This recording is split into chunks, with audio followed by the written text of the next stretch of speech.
Magandang umaga mga kamangyan. Dumating na ang ating in-order na gagamitin natin dito sa ating babuyan.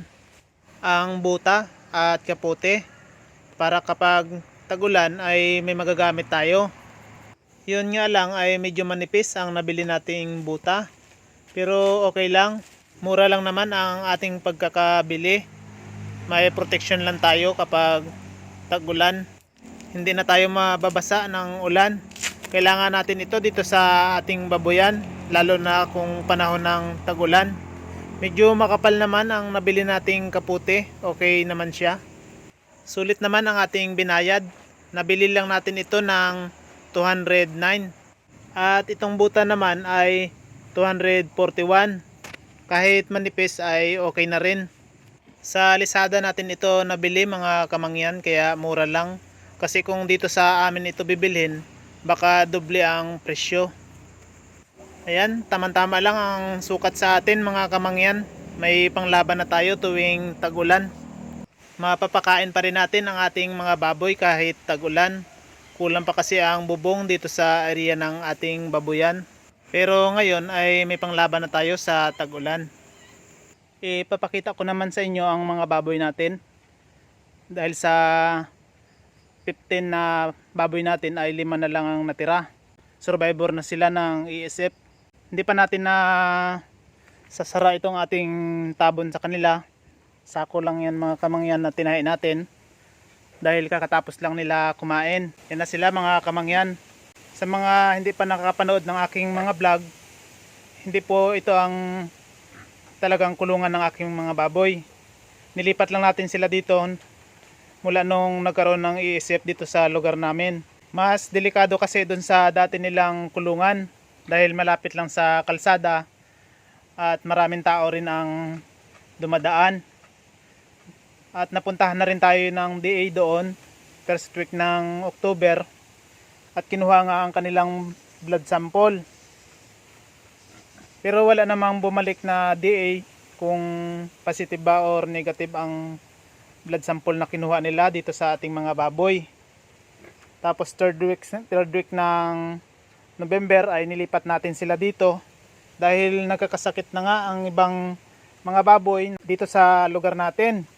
Kaya nilipat na natin sila, inilayo natin. Yan mga kamangyan, 5 na lang ang matira sa baboy natin. Si Bernadette, si Pia,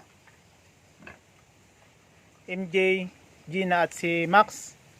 Dati ay 15 ang baboy natin. Dito sa barangay namin ay ubos na ang mga baboy ng mga nag-aalaga. Ito na lang ang natira.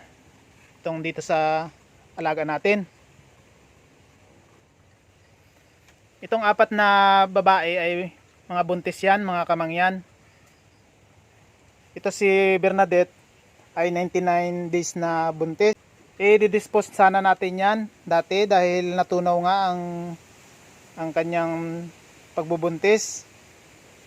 Buti na lang hindi natin na i-dispose. Nagsimula lang rin tayo sa isang baboy na dapat sana ay pangkatay lang pero inalagaan na natin at pinarami. Ito si Bernadette at si Gina ang magkapatid sa unang batch.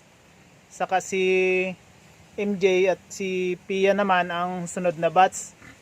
Isa lang ang nanay nila, si Ivana, yung baboy natin na nagkaroon ng prolapse. Ito naman si MJ ay 53 days na buntis. I-dispose rin sana natin ito. Pero hindi siya nakasabay sa batch na niyan na magkakapatid na yan i-dispose pang lechonin dahil bansot nga siya. Ang ginawa natin ay gagawin natin sanang pangkatay na lang. Pero nagbago ang isip natin, pinabulugan na natin siya at ginawang inahin. Itong kulungan na to ay kay Karen, yung nanganak ng Siam na baboy rin natin, kapatid nila Gina at ni Bernadette. Lipat lang natin si MJ dito. Pero third week pa ng November si Karen na alis dito. Bago natin nilipat si MJ ay sinabuyan muna natin ng tubig na may chlorine at nilagyan natin ng krudo, inisprayan natin. Ito naman si Gina ay 78 days ang kanyang pagbubuntis. Ayan, malaki na ang kanyang tiyan. Ito mga kamangyan si Pia.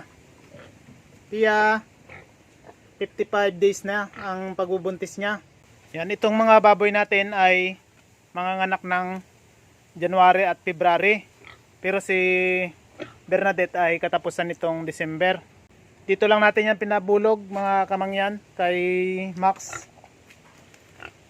Si Max ay hindi nila kapatid. Binili natin sa ibang nag-aalaga ng baboy. Pangit kasi gawing bulugan ang kapatid ng baboy. Dahil mag-inbreeding, liliit ang baboy at magiging sakitin.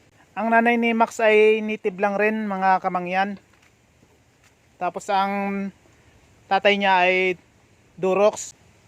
Akala natin ay mauubos na itong ating mga alagang baboy. Pero nabuhayan tayo ng loob dahil may natira rin sa alagang baboy natin at tuloy-tuloy na rin ang ating pagpaparami ng mga alagang baboy.